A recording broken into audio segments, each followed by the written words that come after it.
Bonjour à tous, merci de nous avoir rejoints ce matin pour évoquer ensemble les perspectives des outils de paiement dans les années à venir. Alors nous, c'est bien entendu l'équipe d'Investance qui a contribué autour de moi par l'expérience qu'on a accumulée sur ce sujet à monter ce webinaire et ainsi qu'à nos deux partenaires de longue date via la Banque de France et la Direction des Finances Publiques que je vais laisser se présenter eux-mêmes. Oui, volontiers. Bonjour Eric, bonjour à tous. Ravi de participer à cet échange. Donc, je suis Pierre Bienvenu et je travaille en tant qu'adjoint au chef de service de la sécurité des moyens de paiement scripturaux à la Banque de France. Donc, les moyens de paiement scripturaux, ça inclut tous les moyens de paiement sauf les espèces. Et on s'occupe de la sécurité et on pilote aussi en lien avec la Direction générale du Trésor, la stratégie nationale sur les moyens de paiement. Merci Pierre. Sous. Bonjour Eric et bonjour à tous. Merci encore pour l'invitation. Donc, soulignons que je suis responsable du LAC des données à la Direction générale des finances publiques. Donc, avec des missions qui emportent avec lui également le pilotage transverse des projets qui utilisent la science de la donnée et des sujets autour de la gouvernance de la donnée également. Merci Sou. Comme vous avez pu le noter, Pierre et Sou représentent deux autorités de régulation, donc je pense que ça va être un gage de hauteur de vue et d'impartialité sur tous les échanges que nous allons avoir pendant l'heure qui vient.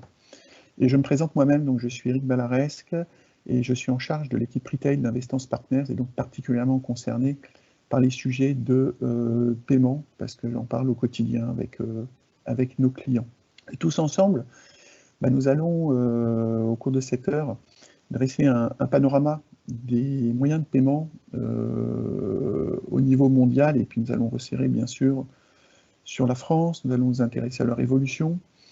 À partir de là, ça va être l'occasion pour Sou d'un côté, Pierre de l'autre, de partager leur vision respective sur le sujet, et tout ça va nous aider à tirer les perspectives pour les années à venir et de pouvoir fixer ou d'envisager en tout cas le paysage du paiement sur le moyen terme.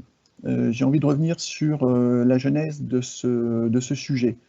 Pourquoi est-ce que nous avons choisi de nous intéresser à l'avenir des moyens de paiement, notamment cet angle d'attaque? Alors qui peut sembler peut-être un petit peu anxiogène, mais vous allez voir que non, il y a beaucoup de potentiel derrière. Et en fait, moi, le premier, en échangeant au quotidien avec nos clients, avec nos partenaires, avec également nos interlocuteurs réguliers au sein des autorités de régulation, nous avons réalisé qu'en fait, on était sans doute à un moment de l'histoire, dans un contexte favorable à faire bouger les lignes, à peut-être voir se confirmer ou pas des tendances qui sont émergentes. Et pour le dire autrement, nous avons senti qu'il y avait une attente et beaucoup d'interrogations sur le paysage des moyens de paiement demain. Et derrière, j'ai entendu des gens me dire, mais comment est-ce qu'on fait pour ne pas louper ce train, dont on sait qu'ils ont rarement tendance à passer deux fois?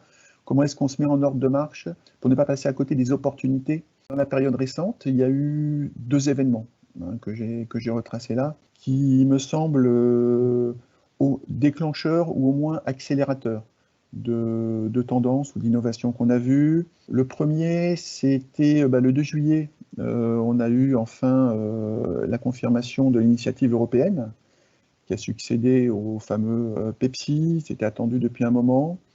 Et à mes yeux, j'ai la conviction que ça permet de poser un cadre à l'émergence de l'Europe entre les puissances monétaires internationales d'une part, mais de l'autre côté également avec les puissances nationales. Là, je pense au groupement des cartes bleues pour la France, aux Girocartes en Allemagne, et puis aux autorités équivalentes dans chacun des pays européens. Alors peut-être qu'on va avoir là, sinon émerger, du moins se structurer et se confirmer une force émergente. Le deuxième événement, c'est bien entendu le Covid, qui, on en a tous conscience, a fortement impacté nos habitudes au quotidien en général, mais tout particulièrement sur le paiement. Je vous ai mis quelques chiffres là. sans aller jusqu'à déclarer que le paiement sans contact ou le paiement mobile pouvait faire partie des gestes barrières comme certains l'ont fait. On constate dans les chiffres qu'il y a eu, sur les 2 mois du confinement, une véritable accélération de la croissance et de l'appropriation par les usagers de cette technique innovante de paiement. Plus sérieusement, Pierre, Sue, est-ce que vous voyez d'autres points structurants dans l'histoire récente qui justifient qu'on s'interroge aujourd'hui sur le paysage de demain au niveau des paiements? Oui, je pense qu'il y a peut-être 2 actualités récentes qui montrent que ça bouge dans le domaine des paiements. Le premier, c'est l'affaire Wirecard, qui met en lumière en fait ces acteurs assez importants dans le domaine des paiements, dans l'acquisition des paiements en ligne, qui ne sont pas forcément visibles du point de vue de l'utilisateur final et qui sont pourtant assez stratégiques et potentiellement avec un impact systémique lorsqu'ils font défaut. Et Wirecard me permet aussi de parler plus généralement de l'ensemble de ses prestataires. Je pense qu'en France, il y a une actualité importante, c'est la fusion ou le rachat entre Worldline et Ingenico, qui sont deux grands acteurs français des paiements. On voit qu'il y a une consolidation qui est en train de se faire sur cette activité-là. Et cette consolidation européenne qui est souhaitée par les porteurs du projet EPI du point de vue de la solution de paiement, elle se fait aussi en back-end dans les infrastructures.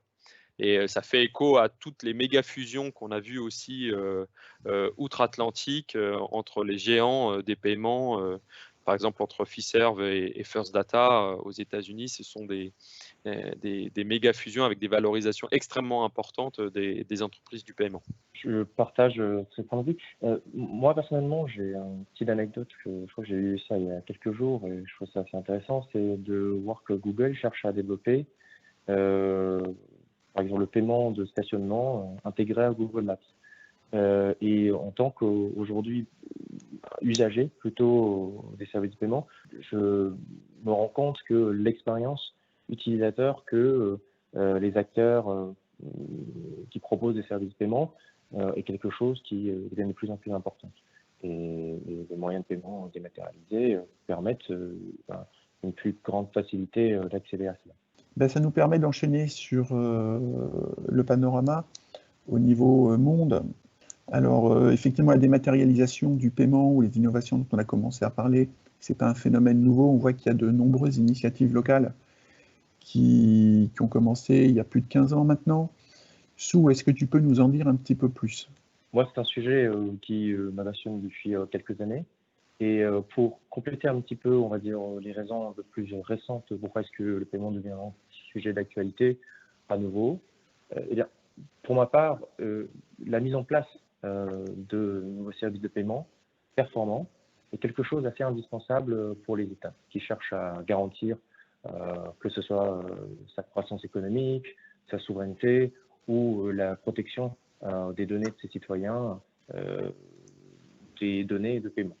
Et cet impératif se traduit partout dans le monde par un développement de nouveaux services de paiement. Il y en a 2 qui ressortent particulièrement, les Américains et les Chinois. Les premiers ont d'une quasi-monopole sur ce qu'on appelle les schémas de paiement. Donc, c'est un seul terme employé pour désigner l'infrastructure, à la fois physique et standard de messagerie. Donc, des choses sans lesquelles, écoutez, les paiements ne peuvent pas se faire. Et donc, ce dont on va parler ne peut pas exister. C'est Visa, c'est Mastercard, c'est American Express qui représentent plus de 80% du marché. Une deuxième particularité de ce pays, c'est qu'ils ont des champions digitaux tels que Google, Amazon, Facebook, etc., qui ont fait des services de paiement, même s'ils ne s'agissent pas de leur cœur de métier, leur fer de lance est un produit qu'ils commercialisent. Parce que c'est quelque chose qui touche absolument à toutes leurs activités. Et très rapidement, ils se sont rendus compte que développer en interne ces services leur permettent d'être plus flexibles sur l'expérience utilisateur qu'ils fournissent, sur les produits qu'ils peuvent concevoir. De l'autre côté, nous avons la Chine qui a fait le pari du saut technologique avec un système bancaire qui est beaucoup moins robuste que les Américains et encore moins que les Français. On est à moins de 70% de bancarisation en Chine. En revanche, le paiement mobile a, depuis quelques années, permis à beaucoup, si ce n'est l'intégralité, enfin c'est à la majorité des Chinois, d'utiliser des moyens de paiement dématérialisés.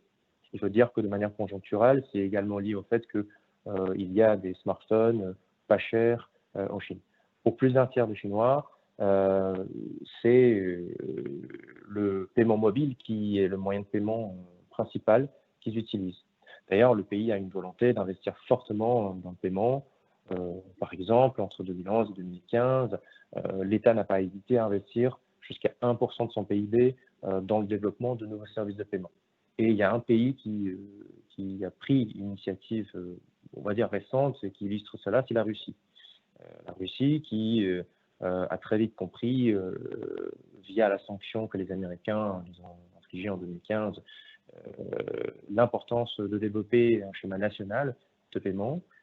Et c'est à ce moment-là qu'ils ont décidé de construire leur réseau MIR. Les innovations en matière de paiement ne se limitent pas à des grands, enfin, on va dire des puissances connues dans le média, mais concerne également des pays comme Kenya, comme la Tanzanie, où je pense que tous les experts savent très bien, où on retrouve un développement assez fort de mobile money, qui est quasiment omniprésente aujourd'hui. Et enfin, quelque chose que je pense qu'il vaut le coup d'être souligné, c'est qu'il y a certains pays qui ont fait le pari de vraiment associer l'identité au service de paiement pour garantir une plus grande sécurité, qui toutefois soulève des questions de protection des données. C'est l'exemple de l'Estonie et de l'Inde qui ont permis à la carte d'identité de servir comme un moyen de paiement. Il faut quand même évoquer l'état de l'Europe, qui est un paysage plutôt de dispersion, avec des pays qui ont des philosophies de développement de leurs services de paiement, ainsi que, en termes de vitesse, avec des vitesses de développement qui sont un peu diverses. Dans les pays nordiques, on savait qu'ils ont pris le pari du no-cash depuis 2015. Certains pays comme le Danemark ou la Suède avaient déjà décidé de faire en sorte que le cash n'avait plus de pouvoir libératoire. Et on verra plus loin qu'on est en train d'un petit peu revenir sur ces choix. Alors que dans les pays de l'Est, je vais inclure l'Allemagne dedans, le cash a toujours une forte utilisation en tant que moyen de paiement. Il y a un sujet qui est intéressant, c'est que tu nous dis qu'effectivement, on le voit sur la Chine, il y a la capacité d'investissement qui semble être une variable déterminante. Côté anglo-saxon, on voit également la capacité d'investissement des GAFAM. Est-ce que d'un côté les GAFAM, de l'autre les BATX, avec toute leur puissance de frappe financière et leur volonté d'innovation, il ne nous manque pas l'équivalent en Europe, ou est-ce que la mise en place de l'EPI pourrait y contribuer d'une manière ou d'une autre? C'est une très grande question et je pense qu'elle dépasse en quelque sorte un simple échange sur les services de paiement. Qu'il manque un champion digital en France ou en Europe, je pense que c'est un sujet débattu et redébattu par le pouvoir public. Et effectivement, et on se rend compte de l'importance du sujet lorsqu'on voit qu'il est omniprésent. Il revient quasiment dans tous les sujets dès lors qu'il s'agit de l'innovation. Merci Sou. Pierre, est-ce que tu as quelque chose à ajouter? Oui, pour réagir simplement à ta question, c'est le domaine des paiements, effectivement, ça pose la question du modèle économique derrière, de cette capacité d'investissement. Il est clair que pour innover, assurer des paiements sûrs, il faut continuer d'investir. Et cette capacité d'investissement, elle est contrainte par un modèle économique très contraignant sur les paiements. Effectivement, en Chine, ou même les GAFAM tirent leurs revenus de d'autres activités. Ils ne les tirent pas, directement de l'activité de paiement. Donc, c'est un vrai défi pour l'Europe que d'arriver à construire un modèle économique qui lui permette de préserver cette capacité d'investissement et d'innovation. Alors, justement, tu parlais d'Europe. On va s'y intéresser de manière plus précise. Alors, on voit sur l'Europe, sur le slide suivant, qu'il y a une forte accélération de tout ce qui est paiements digitaux. Et ce qui m'intéresse, moi, c'est de voir que cette accélération, elle repose beaucoup, historiquement et dans la projection, sur le déploiement et le rôle du paiement mobile qui semble être une des clés de cette croissance et de l'adoption par les usagers de toutes ces nouvelles manières de mener à bien les transactions. C'est la clé, je pense, de la propagation de ce phénomène. Oui, alors sur le paiement mobile, on est encore au début de l'histoire. On ne sait pas trop quelle est la place que le paiement mobile va prendre. Moi, il y a 2 choses qui me paraissent importantes de souligner. D'abord, aujourd'hui, le paiement mobile en France, il repose encore sur les infrastructures de cartes. Quand derrière, quand vous utilisez votre smartphone pour faire un Apple Pay, derrière, c'est quand même les infrastructures cartes qui sont utilisées et notamment les infrastructures Visa ou Mastercard et leur technologie de tokenisation. Donc, le paiement mobile se greffe aujourd'hui sur le paiement carte. Et la deuxième chose, c'est qu'à l'heure actuelle, le paiement mobile reste encore très, très minoritaire. En France, c'est moins de 1% des transactions par carte en proximité, donc ça reste encore assez marginal. La dynamique sur le sans contact classique est plus forte encore. Quand j'entends sans contact classique, c'est le sans contact avec sa carte. Donc il faudra voir comment, effectivement, dans les prochaines années, le sans contact classique et le paiement mobile évoluent parce qu'ils jouent en partie sur le même terrain et sur les mêmes attentes des utilisateurs. Avec des conséquences fortes, on parlait du modèle économique, évidemment, les prestataires comme Apple Pay ou comme Samsung Pay, Google Pay, prélèvent une partie du revenu pour chaque transaction. Donc, ce qui est fait par Apple Pay, c'est forcément du revenu en moins pour l'émetteur de la carte. Je sais, moi j'ai une petite anecdote là-dessus. Je parlais avec un banquier qui avait été un des premiers à déployer auprès de ses clients dans son réseau Apple Pay. Et je lui posais la question, mais quel est ton intérêt? Parce que quelque part, tu introduis un concurrent dans ton écosystème. Il me disait, mais là-dessus, moi je suis drivé par les attentes de mon marché, de mes utilisateurs. Je sais que si je ne le fais pas, un autre va le faire. Donc, j'ai pas le choix, j'y vais. Et du coup, il a étoffé son offre de service et la satisfaction de ses clients, même si au-delà de son retour financier, il n'est pas sûr de s'y retrouver. Je vous invite maintenant à regarder, on va regarder 2 cartes qui sont intéressantes. Depuis le début de nos échanges, on évoque l'innovation, on évoque les nouvelles technologies, et on a l'impression que dans le monde d'après, qu'on essaie de dessiner là tous ensemble, le vecteur monétaire historique, je veux parler du cash, n'a plus forcément sa place. On l'a un peu évoqué avec les politiques là, développées par les pays scandinaves. La question que j'ai envie de poser, c'est est-ce que d'ores et déjà, on doit envisager de renoncer à compter la monnaie chez son boulanger, à avoir des billets dans la poche? Oui, Alors cette carte, elle est intéressante, Eric, parce qu'effectivement, elle montre que, alors elle date un peu, cette étude, elle date de 2017. La prochaine ne devrait pas tarder à être publiée, mais elle montre qu'en volume, encore plus de 50% des transactions dans tous les pays se font en cash. Alors c'est forcément une étude qui est faite par des enquêtes, des sondages, hein. On peut pas tracer on peut pas tracer les opérations par cash. Donc ça montre que le cash occupe encore une partie importante dans la sphère des paiements aujourd'hui en Europe. Avec toutefois des différences qui sont marquées entre pays. Ces différences, elles sont peut-être plus marquées quand on regarde la valeur de ces transactions. Là, c'est vrai que ce qui m'intéresse, enfin, ce que je trouve intéressant, c'est si on fait la soustraction, on voit que 28% des paiements en point de vente en valeur se font par cash en France.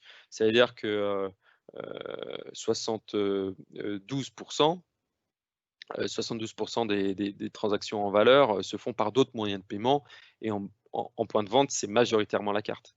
Ce qui fait dire que sur cette carte, on voit que la France est plutôt bien positionnée quand même dans la dématérialisation des moyens de paiement et dans l'utilisation assez massive de la carte et de ses différentes composantes, le sans contact, le paiement mobile, comparé à d'autres pays européens. On est juste derrière en fait les Pays-Bas qui sont un poil plus avancés dans la dématérialisation des paiements. Sou, tu avais évoqué Oui. la Suède et la Norvège tout à l'heure. Où en sont-ils par rapport à leur volonté d'arrêter le recours au cash, tout simplement? Oui, donc je mentionnais à la fin qu'on est un petit peu en train de revenir dessus parce que lorsqu'on cherche à aller vers une société no cash, on est tout de suite confronté à des problèmes de gens qui ne sont pas familiers du numérique ou qui n'y ont pas accès. On est confronté, alors on vit principalement tous dans des villes peuplées, mais dans des régions un peu reculées où on a du mal à accéder à ce genre de moyens, ne serait-ce que parce qu'on n'a pas forcément la connexion qui va avec, eh bien c'est plus difficile. Et pour rajouter à des arguments, on va dire, quantitatifs qu'on est en train d'avancer, et où on remarque qu'on est effectivement de plus en plus dans une société less cash, mais pas cashless, il y a des arguments un peu plus d'habitude d'usage. Le cash, ça reste un objet dans la plupart des pays où il est assujetti à l'universalité de l'acceptation. En France, les espèces conservent le pouvoir libératoire, personne ne peut refuser qu'on se libère d'une dette via de l'argent liquide, ils sont partout acceptés, et lorsqu'on part vers un lieu inconnu, les espèces sont plutôt privilégiées. Ce sont des objets qui sont faciles d'accès également. Et enfin, peut-être pas une très bonne raison, le cash, ça permet de conserver un certain anonymat. Et puis, il y a une troisième raison qui est plus historique, c'est que lorsqu'on regarde les différents services de paiement qui ont été introduits dans l'histoire et on se pose la question, est-ce que lorsqu'on innove dans la matière de services de paiement, ces moyens de paiement anciens sont supplémentés par des nouveaux? C'est plutôt le contraire qui se passe. Les moyens de paiement se superposent parce que chacun d'entre eux répond à des usages précis. On invente de nouveaux moyens de paiement aussi pour répondre à des usages précis, même si l'usage précis, c'est de se faciliter la vie dans certains paiements. Mais qu'il s'agisse du chèque, du troc, ou je ne sais quoi d'autre, tous ces moyens de paiement sont restés. Merci Sou. Et puis il y a un point qu'on avait évoqué, je crois, c'est Pierre qui m'avait dit ça. Le cash, c'est l'immédiateté. Oui, ça reste le paiement instantané par excellence. Si on poursuit un peu sur le cash, il y a en fait aujourd'hui un grand paradoxe, c'est que l'usage du cash pour les transactions diminue, Et dans le même temps, l'usage du cash pour la thésaurisation, en tout cas pour les volumes de cash qui circulent actuellement sur le territoire augmentent au fil des ans. Donc c'est un paradoxe, mais qui montre bien que le cashless n'est pas pour demain. D'accord, mais ça c'est un grand enseignement. On va resserrer le prisme maintenant, et puis on va commencer à s'intéresser à la France, même si on l'a déjà évoqué. Et moi j'avais envie qu'on revienne un peu sur le panorama actuel des moyens de paiement en France. Donc d'où vient-on depuis une trentaine d'années? Où est-ce qu'on en est aujourd'hui? Effectivement, j'aime bien avoir la perspective historique. Traditionnellement, les moyens de paiement, c'est quelque chose qui évolue doucement. Il y a des tendances de fond qui se confirment année après année. On voit quand même, alors c'est la répartition 2018 à droite, les données 2019 vont être publiées la semaine prochaine via le rapport annuel de l'Observatoire de la sécurité des moyens de paiement. Donc, je ne peux pas donner les chiffres 2019, mais ils seront dans la tendance des chiffres 2018, sachant que 2019, on était encore avant la crise sanitaire qui a peut-être encore accéléré ces tendances de fond. Mais les tendances de fond en France… Merci Pierre pour cette avant-première. Ces tendances de fond, c'est en France un usage massif de la carte pour plus de 50% des transactions, on voit bien que ce dynamisme sur ces dernières années, il est porté par le sans contact, alors que les retraits d'espèces, majoritairement par carte aussi, sont plutôt stables. On a un usage encore très important du chèque. Le chèque baisse d'environ moins 10% d'année en année, tant en volume qu'en valeur, mais il reste encore un moyen de paiement assez important, notamment en valeur. Les montants échangés par chèque en France sont plus importants que les montants échangés par carte.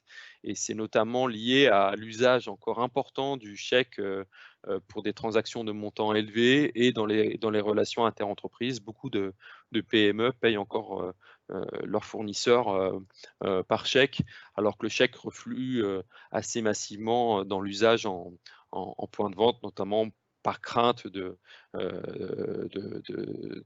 la fraude, mais aussi tout simplement des chèques sans provision. Et puis, on a quand même une progression constante du virement et du prélèvement.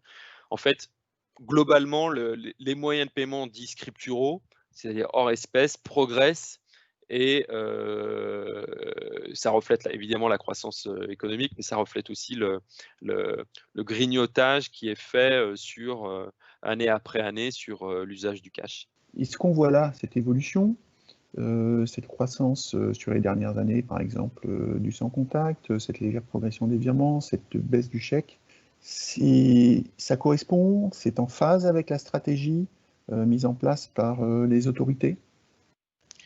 Disons que ces chiffres reflètent la réalité. La stratégie des autorités, c'est d'avoir plusieurs moyens de paiement. Il est illusoire de vouloir un moyen de paiement unique ou ultra dominant. Au contraire, je pense que ça serait risqué. Ça ne répondrait pas à l'ensemble des besoins, et même en termes de sécurité et de résilience de l'écosystème des paiements, dépendre d'un seul moyen de paiement est toujours embêtant. Il vaut toujours mieux avoir des alternatives et des solutions de secours. Cela étant, il est clair que la stratégie nationale des moyens de paiement, c'est pousser pour des moyens de paiement diversifiés, innovants et dématérialisés. Donc la baisse de l'usage du chèque est quand même perçue comme quelque chose qui va dans le bon sens, mais cela étant, il faut que le chèque puisse continuer à exister dans des conditions de sécurité tout à fait acceptables. Merci Pierre, on reconnaît bien là la sagesse des autorités. Alors, on va s'intéresser maintenant à un point particulier qui est la sécurité et la fraude.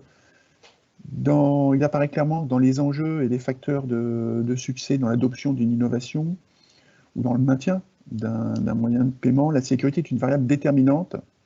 Donc c'est pour ça que nous avons choisi de vous présenter cette vision de l'état des lieux aujourd'hui de la fraude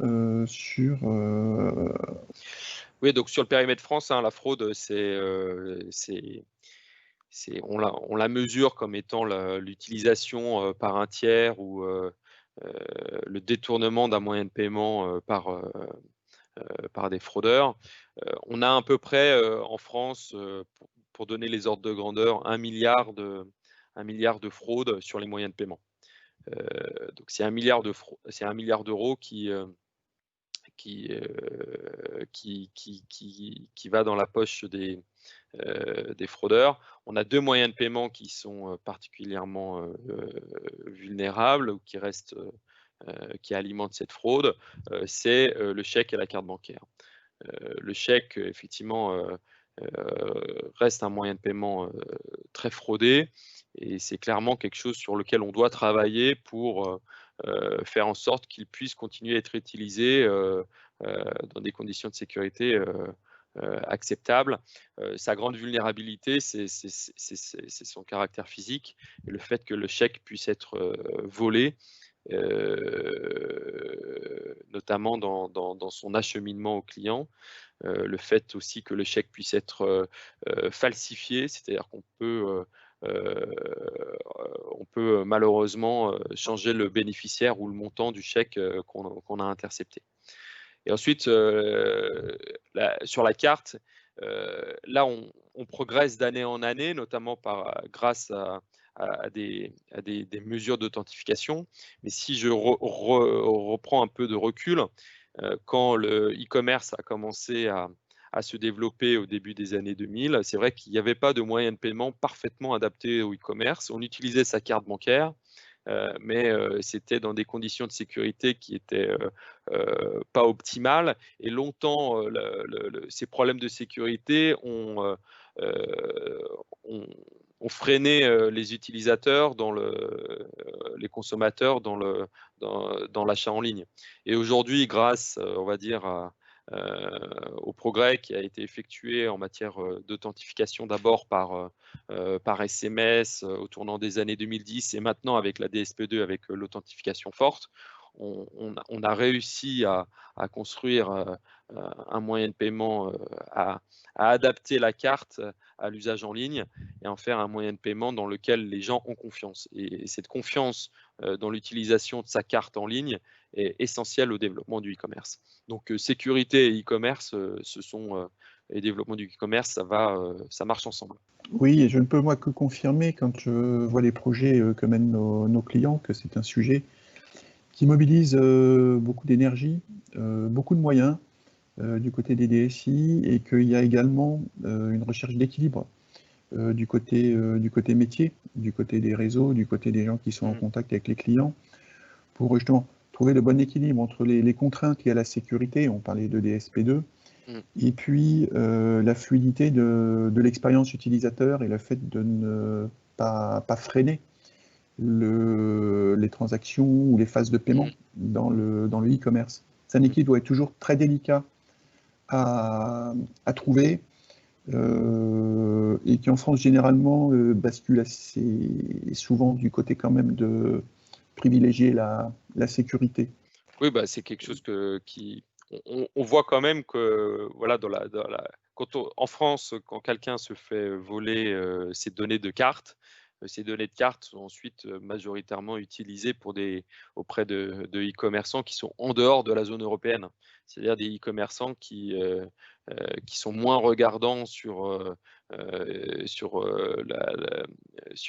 la sécurité, qui ne demandent pas nécessairement une authentification du client, et alors que les transactions au sein de l'Union européenne sont beaucoup plus sûres. Et c'est quelque chose qui est satisfaisant, évidemment. Je voudrais simplement ajouter que, Eric Pierre, que la fraude, c'est vraiment un sujet qui a une forte adhérence entre la Banque de France et la DGFiP. Bon, le métier de la DGFiP, principalement, c'est quand même lutter contre la fraude fiscale, mais on a également compétences sur les moyens de paiement de l'État, et nous avons des projets communs donc avec la Banque de France sur la lutte contre la fraude dans les moyens de paiement utilisés par les administrations. Donc c'est vraiment un sujet important qui implique les deux structures ensemble. Oui, c'est un sujet qui pourrait presque faire l'objet d'un webinaire à part entière. Merci à tous les deux. On va regarder maintenant un phénomène auquel moi je suis très attaché et qu'on a commencé par évoquer, c'est effectivement l'instant payment. Alors l'instant payment en France, il a été initié pour le grand public il y a, allez, je dirais 3 ans maintenant.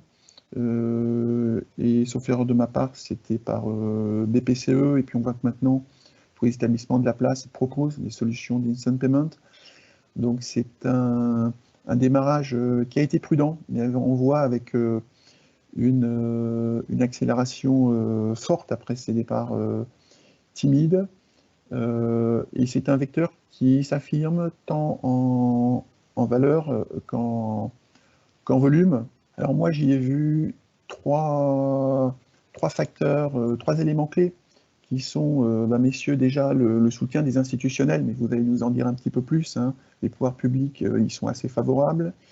Ensuite, du côté des usagers, c'est une solution qui peut intéresser aussi bien, tu l'avais évoqué tout à l'heure, le P2P, donc les particuliers entre eux, les particuliers avec les professionnels entre eux.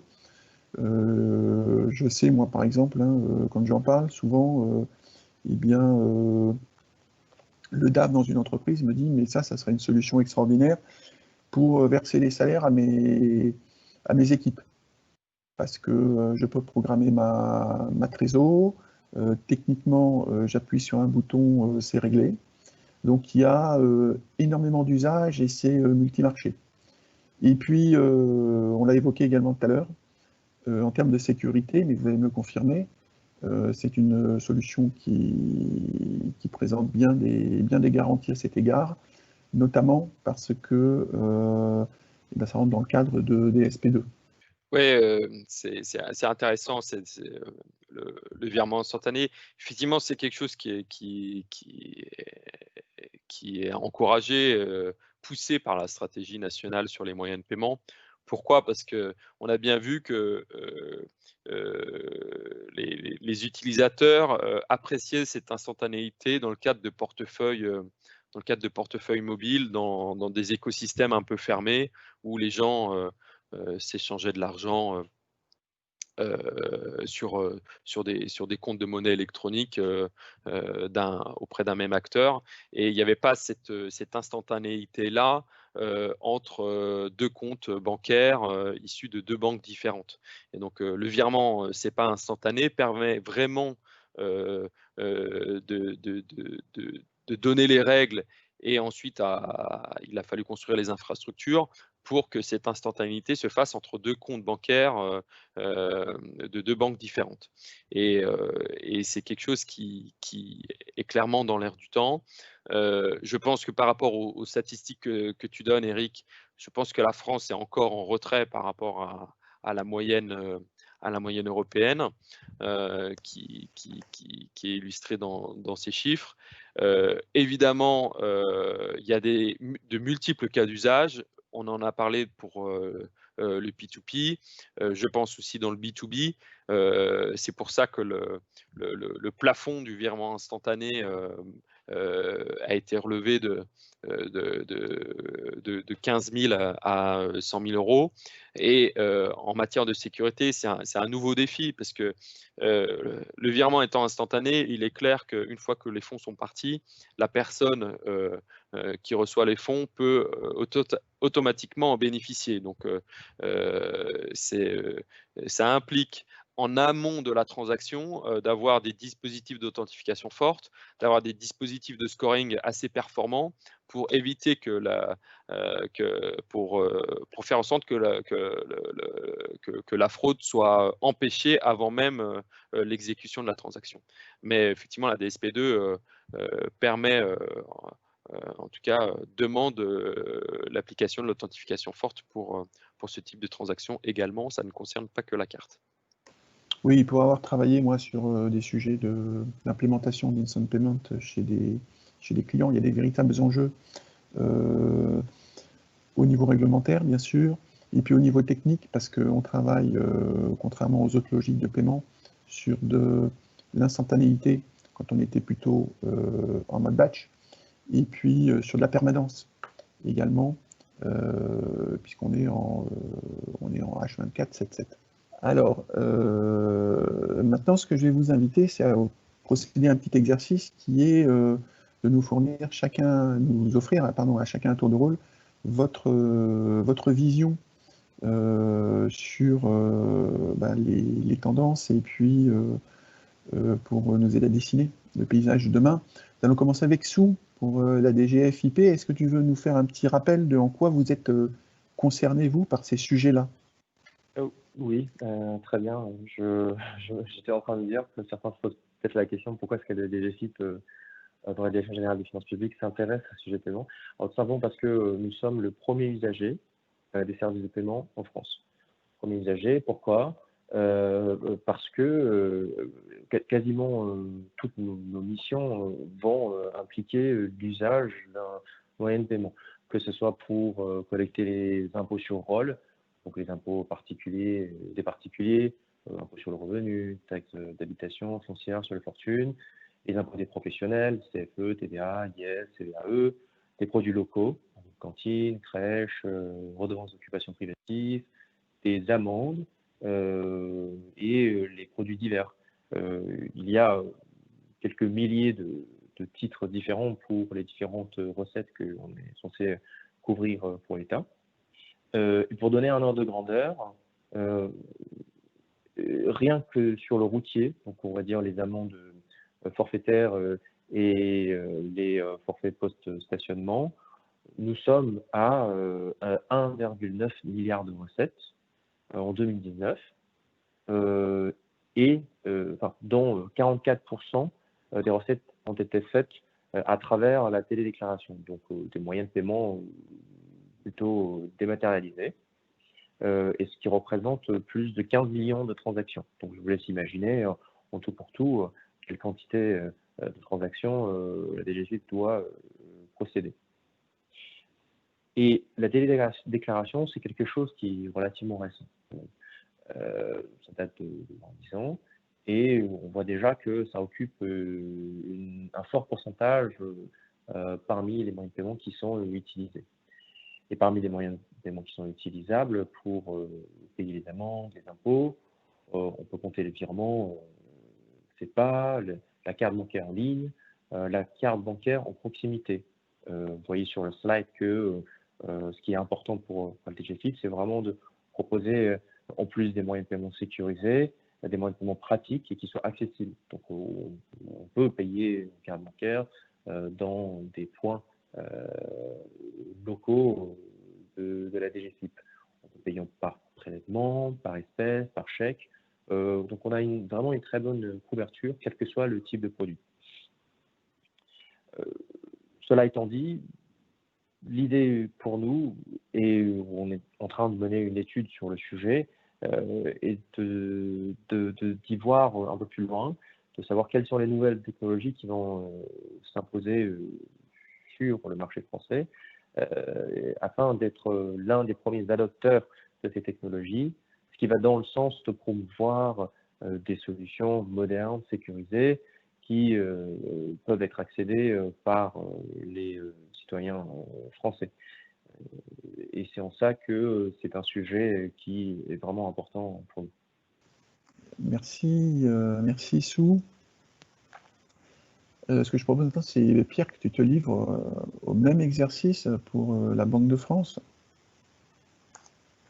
Oui, alors, bon, la Banque de France a à plusieurs casquettes en matière de paiement, une casquette notamment de pilote un peu de la stratégie nationale sur les moyens de paiement. Je pense qu'il y a 3 grands enjeux pour les prochaines années pour l'ensemble des acteurs. Le premier, on en a déjà parlé, c'est l'instantanéité. Il faut que cette instantanéité-là, elle se développe aussi sur l'ensemble des usages et qu'elle soit toujours conjuguée avec une bonne sécurité, une bonne maîtrise de la sécurité. La deuxième grande tendance, c'est évidemment la dématérialisation. Elle doit se poursuivre. On a parlé de la place encore importante du chèque dans les transactions B2B. Il existe aussi, je prends quelque chose de plus spécifique, la dématérialisation, elle se poursuit par exemple dans les titres spéciaux, les chèques cadeaux, les titres restaurants. Il y a une concurrence et un dynamisme dans ce secteur qui fait que les titres papier, les titres restaurants papier par exemple, sont progressivement remplacés par des cartes ou autres moyens dématérialisés qui permettent généralement une meilleure sécurité. Et cette dématérialisation, la dématérialisation des paiements, elle doit aussi, je pense, être perçue avec d'autres dématérialisations. On ne peut pas dématérialiser les paiements seuls, n'a souvent pas de grand intérêt. Ça va aussi avec les évolutions de dématérialisation en matière de comptabilité, les logiciels de comptabilité utilisés par les entreprises. Elle va aussi elle va de pair aussi avec d'autres secteurs. On parle un petit peu de l'utilisation, par exemple, de la carte dans les transports pour remplacer le titre de transport. C'est ce qu'on appelle l'open payment. Là, c'est clair que ce sont des enjeux qu'on essaye de pousser, notamment dans la perspective des grands événements internationaux qui doivent avoir lieu en France à l'horizon 2024, comme les Jeux Olympiques, ou en 2023 avec, si je ne me trompe pas, la Coupe du Monde de rugby. Donc, oui, ce serait un bel effort, un bel exemple de convergence de l'usage. Exactement, ouais. Pour que effectivement, ce soit plus simple pour les touristes internationaux de voyager dans les transports publics. En tout cas, nous, en tant que Banque de France, on est attentif à ce que cette dématérialisation, elle ne se fasse pas au détriment, évidemment, de l'inclusion. Tout le monde n'est pas aussi digital native ou assis à l'aise avec ces nouveaux moyens de paiement. Et c'est important que des solutions soient proposées pour l'ensemble de la population en matière de paiement pour qu'il n'y ait pas d'exclusion. On parlait tout à l'heure de l'ADSP2, c'est très important et c'est une exigence de la Banque de France que les banques mettent à disposition des moyens d'authentification fortes pour les achats en ligne qui s'adaptent à l'ensemble de la population, y compris les populations qui ne sont pas équipées de smartphones. Bon, ce n'est pas forcément les populations qui font le plus de transactions en e-commerce, mais quand même, il y a des gens qui n'ont pas de smartphone ou sont dans des zones blanches et qui souhaitent de temps en temps faire des transactions en e-commerce et elles doivent pouvoir le faire. Et le dernier grand enjeu, c'est la souveraineté ou l'autonomie. C'est clair qu'en matière de sécurité, on s'aperçoit avec l'émergence des GAFA ou pour les Chinois des BATX que le paiement a une valeur économique importante. On s'aperçoit avec la crise sanitaire que le paiement est aussi une valeur dans la continuité de l'activité économique. C'est quasiment un enjeu de sécurité nationale. En France, jusqu'ici, on bénéficie en fait d'un grand savoir-faire dans le domaine de la carte bancaire. On a encore des grands industriels, on a encore le groupement carte bancaire qui est un acteur important dans l'utilisation de la carte au quotidien, aussi bien en point de vente que sur Internet. Et c'est important qu'on construise cette autonomie dans un cadre européen. J'ajouterais qu'il y a aussi tout un écosystème de FinTech. Hein.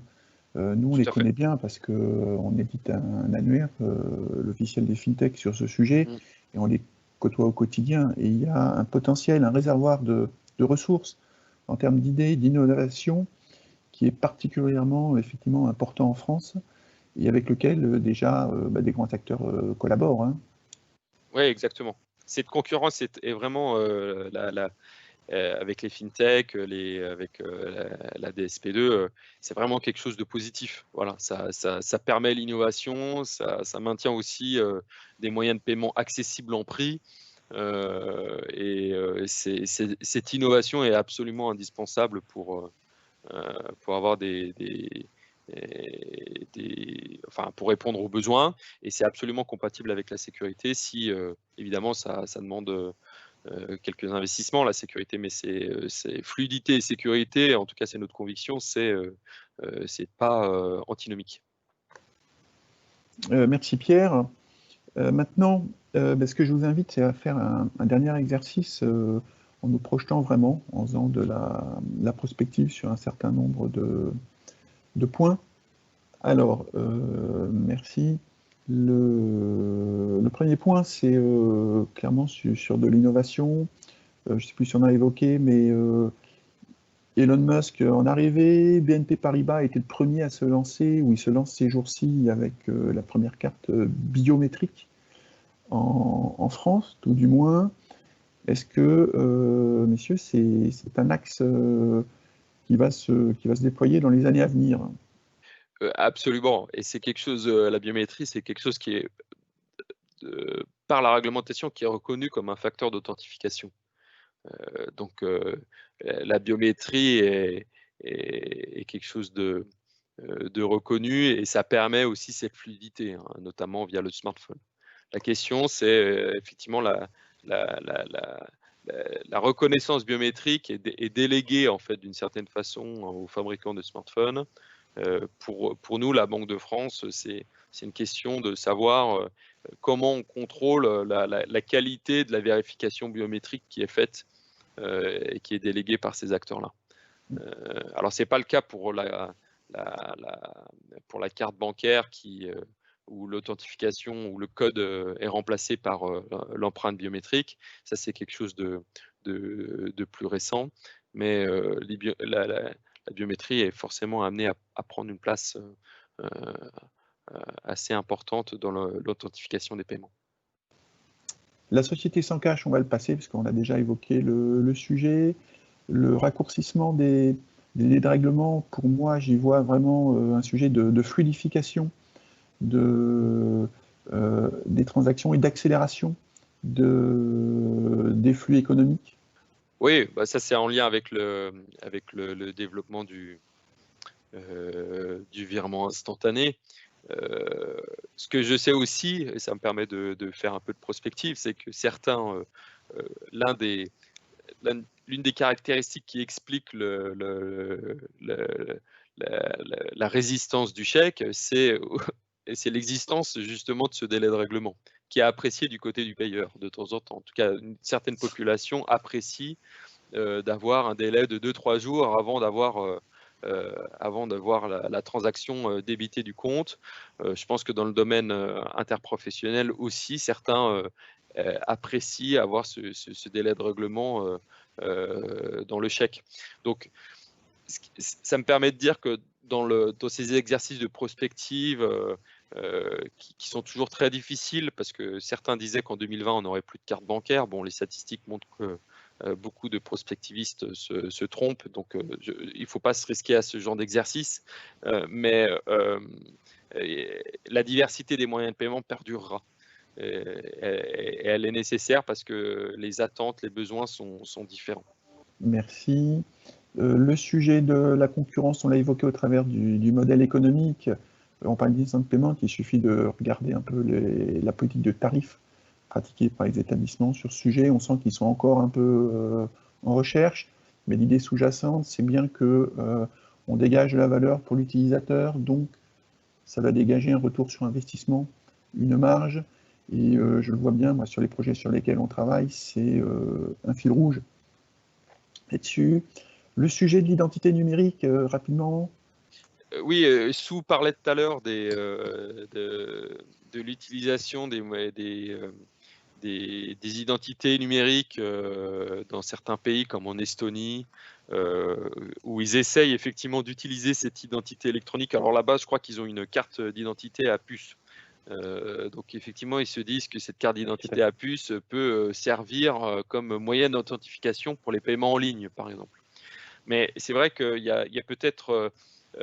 est-ce qu'il y aura une convergence en fait entre deux grandes thématiques, entre l'identité numérique, où l'objectif principal, c'est de vérifier l'identité de quelqu'un, et l'autre grande thématique, c'est l'authentification des paiements, qui se base généralement sur une identité vérifiée, mais qui se fait sur des technologies qui permettent la fluidité du paiement. Voilà, il faudrait avoir des identités numériques qui soient extrêmement performantes dans leur utilisation pour qu'elles puissent servir dans le domaine du paiement avec les exigences de fluidité qui vont avec. Merci beaucoup. On arrive à l'issue de cette session. Ce que je vous invite, c'est de regarder les questions qui ont été posées, en tout cas celles pour lesquelles on a peu abordé le sujet. Alors, quelles sont les options technologiques pour les paiements mobiles et la tokenisation de Visa et Mastercard? Bah, je ne suis pas sûr de comprendre exactement le sens de la question, mais c'est certain que le développement du paiement mobile passe par des techniques de tokenisation qui sont maîtrisées et standardisées par Visa et Mastercard. Et la tokenisation renforce notre dépendance à ces acteurs. Et c'est important de construire effectivement d'avoir une maîtrise européenne de cette activité-là. D'accord. Ça répond partiellement à la question sur le pays qu'on a déjà abordé. Peut-être qu'on peut parler des nouvelles monnaies. Comment peuvent s'articuler les nouvelles monnaies, donc Bitcoin, Libra, avec ce panorama des nouveaux moyens de paiement? On n'a pas du tout évoqué ça. Et il me semble qu'effectivement, il peut y avoir des adhérences. Alors, effectivement, il y a plusieurs générations de crypto-actifs. Nous, on parle de crypto-actifs chez nous parce qu'on considère que ce ne sont pas des monnaies. Je pense que la première génération de crypto-actifs n'a quand même pas trouvé sa place dans le domaine des paiements. Il faut le dire très, très nettement. Ce sont des actifs qui sont utilisés pour d'autres usages, mais rarement dans le domaine du paiement, sauf quand c'est pour des activités peut-être illicites. Mais la deuxième génération de crypto-actifs comme le Libra, qui sont encore des projets, sont effectivement conçus pour avoir une meilleure adhérence avec la sphère des paiements. Donc ça, c'est des choses évidemment qui, d'un point de vue réglementaire, stratégique, sont regardées avec grande attention.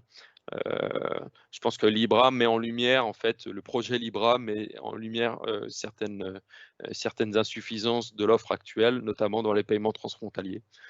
Il est clair que les paiements transfrontaliers, pas au sein de l'Union européenne, hein, puisqu'avec CEPA, les paiements transfrontaliers sont quand même encadrés et efficaces, accessibles, mais pour des paiements transfrontaliers avec d'autres régions, on parle notamment des transferts de fonds qui sont envoyés par les populations immigrées à leur famille d'origine. Ce type de transfert est encore excessivement cher. Et c'est là-dessus que Libra essaye de s'intégrer. Merci Pierre. Le chèque, je crois qu'on a déjà abordé le sujet. Et peut-être la dernière question avant de conclure, c'est le sujet Paylib. On a vu le développement de l'Instant Payment. Est-ce que c'est la fin du Paylib qui a à peu près les mêmes fonctionnalités? Paylib, au contraire, se greffe sur l'Instant Payment. Paylib, c'est du virement instantané de compte à compte. Donc, pour moi, les deux vont dans la même direction. Après, il y a plusieurs offres de paiement instantané en peer-to-peer. Paylib doit trouver sa place. D'accord, mais merci beaucoup pour cette précision. Nous avons un peu dépassé, donc